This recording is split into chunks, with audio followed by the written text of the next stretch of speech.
আসসালামু আলাইকুম। ক্যালেন্ডার দিয়ে একটা কাপল থিম কেক ডেকোরেশন করলাম। এটা ছিল 2 পাউন্ডের একটা ভ্যানিলা ফ্লেভারের কেক। আর কেকের ক্রিমটাকে আমি সামান্য একটু হলুদ রং মিক্স করে নিয়েছিলাম।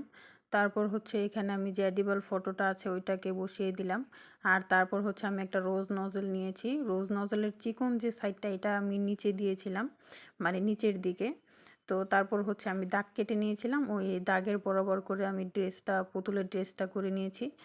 আর ড্রেসটা আমি পিঙ্ক কালারের করেছিলাম, ফুলগুলোও হচ্ছে আমি পিঙ্ক কালারের করে নিচ্ছি সবগুলো। আমাকে বলেছিল যে লাল রঙের মধ্যে করে দিতে। আসলে লাল রঙের করতে গেলে হচ্ছে অনেক পরিমাণে ক্রিম দেওয়া লাগে, তখন হচ্ছে খেতে তিতা লাগে। তো এখানে হচ্ছে আমি ফন্ডেন্ট দিয়ে আগেই হচ্ছে লিখে নিয়েছিলাম ভাইয়া যা যা লিখতে বলেছিল।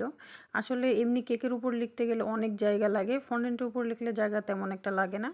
আর এখানে হচ্ছে আমি চকলেট টপার বানিয়ে রেখেছিলাম। তো যেহেতু ডার্ক চকলেট দিয়ে করেছি তাই আমি একটু গোল্ডেন ডাস্ট কালার দিয়ে দিয়েছি। আর এখানে আমি কিছু সুগার বল দিয়ে দিচ্ছি। হোয়াইট সুগার বল যেটা আছে ছোট বড় দুইটা সাইজেরই দিয়ে দিয়েছি। আর সাথে হচ্ছে আমি একটা নন এডিবলের বাটারফ্লাই দিয়ে দিয়েছি।